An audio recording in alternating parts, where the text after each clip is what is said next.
In this video, we're going to talk about and implement a concept called routing. So right now, the code that we wrote does not at all react to the URL that we're requesting. So let's say we have this URL and get this response, but if we have, for example, product, well, we get the exact same response, right? If we take a look at the example, the final project, well, here, for example, we see overview. So right now we have the host, then the port, and /overview. And so the route here is /overview. And then we see this page. But now take a look at what happens. So now we have product. And so that's why we get this product page. And when we go back, we get back to overview. And so we see again the page that we had in the beginning. Also, if we don't have anything at all, well, then we still see this same page. And so that is basically routing. So routing basically means implementing different actions for different URLs. Okay? And so right now we don't have anything like that. So as I said, no matter what URL we have, we always get the same response. And so we now have to implement some logic that changes that. Okay? And so again, that will be routing. Now, routing can actually become very, very complicated in a big real-world application. And so in that case, we used a tool for that like Express. So we're going to do that in the next big project in this course, where we use Express to do all of this. But for now, since we're just starting to learn Node, we want to learn how to do everything from scratch without any of these dependencies, right? So let's implement very simple routing here in this server. Now the first step is to be actually able to analyze the URL. And for that, we use yet another built-in Node module, which is called URL. And now I'm just duplicating this here, and then URL. And just as a side note, so I selected URL, and then to select the next one, I just hit Command D on my keyboard.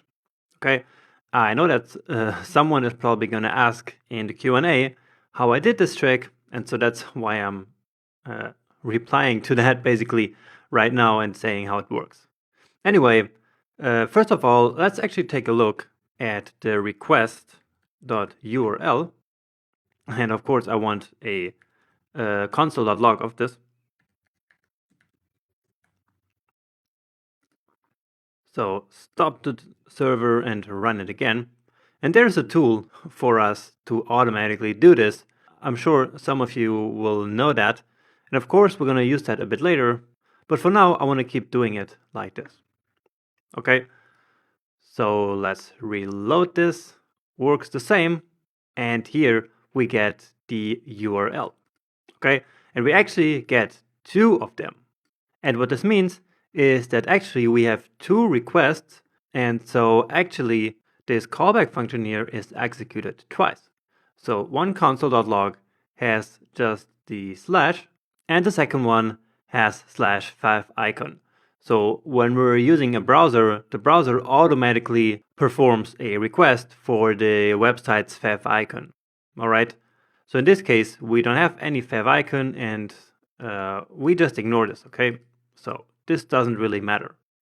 Now let's say that we write /overview here. So let's see what we get then. So we get /overview and /favicon. Okay, so again, the one that matters is the /overview. So for simple URLs like this one, we actually don't even need the URL module, but we will need it for more complex stuff. So let's say that we have, for example, specifying the ID, 23, and some other parameter here. Let's say this is something like this. And I'm sure you have seen this kind of pattern in a URL where we can specify parameters. So if we have something like this, then you see that the URL is this. And what the URL module will help us doing is to basically parse these parameters and their values into a nicely formatted object. Okay. So for now, we're actually not going to use the URL module just yet, but we're going to need it a bit later. So let's now actually implement the routing, and it's very, very simple. So basically all we need is a big if-else statement here. Okay, so first of all, I'm actually going to save rec.url into a variable, into a variable called path name.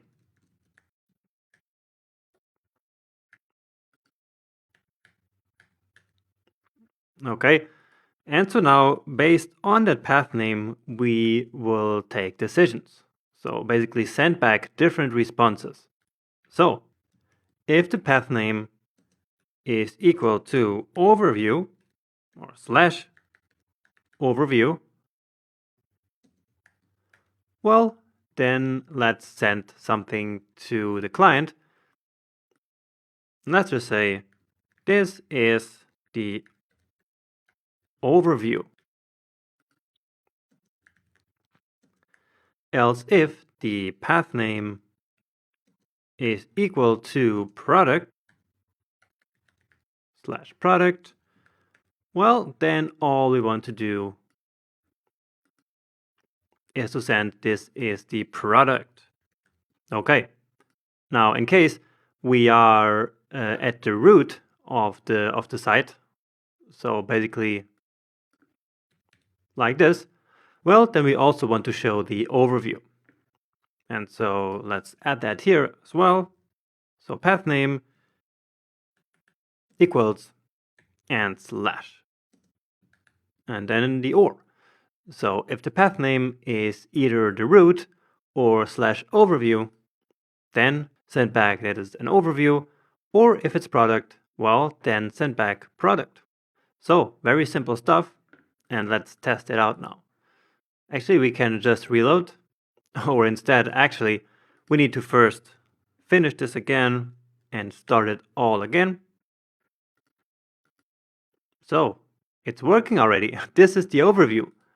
If I now say product, then this is a product. Perfect. Now just to check the last one, overview gives us overview again. Okay, now let's say that we actually request something that we didn't handle. So something like this. So what happens? Well, as you see, this wheel here doesn't really stop spinning. So it's trying to send back a response, but it really can't. So the server doesn't know what to do in this situation because we didn't add any fallback. So let's stop this poor guy here and basically simply add an else statement here. So if it's not the root, not overview, not product, well, then we want to say that this page could not be found.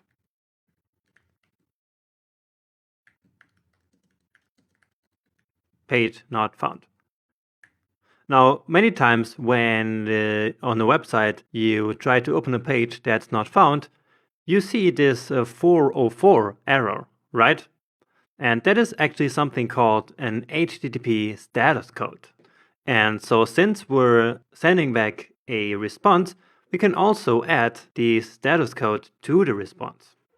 And so for that, we can use multiple ways of doing that, but I'm going to use one that can do more than just status code. And I'm going to show you why in a second.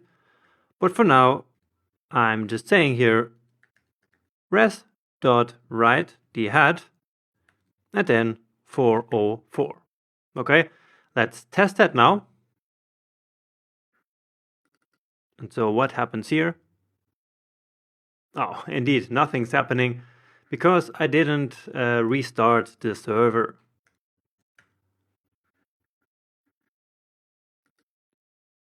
So,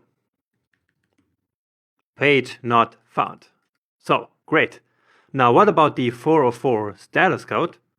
Well, we can hit inspect here to open the DevTools, or instead what I like to do is to hit Command J. and that will then open up the DevTools as well. On Windows, it's probably Alt-Control-J, or you can just come to View and then Developer and Developer Tools like this. Okay, then head over to the Network tab, but actually you can already see it like here. So the server responded with a status code of 404 not found. But also you can see it in the network and just reload it. And then you see 404 here and the red text to show that there was some error. Okay? Now, something more that this write head here can do is to also send headers. And to send headers, we need to specify an object here, and then in there we put the headers that we want to send. Now, what actually is a header? Well, an HTTP header is basically a piece of information about the response that we are sending back. And again, you will learn a lot more about this in a later section of the course. Okay? For now, just know that there are many different standard headers that we can specify to inform the browser or whatever client is receiving or response about the response itself. For example, one of these standard headers is to inform the browser of the content type. So we can say content type and set it to text/HTML. And so just like this, the browser is now expecting some HTML. And so what we can do now, for example here, is to do an H1 element in order to basically send back HTML. So just like this. And because of this header here, the browser is now actually expecting HTML to come in. We can also specify our own made-up headers. So let's say my own header hello world. So something like this. Okay. Now what matters here is that these headers and also the status code always need to be set before we send out the response. Okay. So we never can send headers after the response content itself. So let's try that again, or actually I should restart the server. And so let's try again now.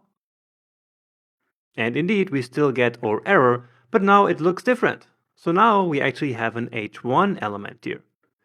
And if we also on the network tab click on this request, okay, let's actually increase it a little bit here. So I'm not sure if you can really see this, but when we click on this request here, we can actually also see the response headers. And so here we have the content type that we specified as text/HTML, and then the other header. So my own header is set to hello world. And so again, we can use this to send some metadata about the response itself. All right. Now there were also some request headers, and these were set by the browser automatically. But for now, don't worry about these. What matters is that we specified that the content that we're sending is HTML, and also, for example, the status code that we send back as 404 not found. Okay, now let's just get rid of this, open it up, and so now you see we have a status of 200, which means okay, and these other headers, they are actually gone. Okay, so now the response does not have these other two headers, right? And we see the 200 AK now. And so, yeah, everything's working fine right now. We implemented the basic routing. So for different path names, we have now different actions. Just one final thing that I wanted to say about routing is that these routes that we defined here in our code and the routes that we put in the URLs in the browser have nothing to do with the files and folders in our project's file system. Okay, so as a beginner, you might think that if we open /templates, for example, that would then open the templates folder that we have in our file system. But of course, that is not the case. So if we wanted to have a templates route, Well, then we would have to define that in our router basically, and then send a special response for only that route. Anyway, I think that this is enough for one video. See you in the next one.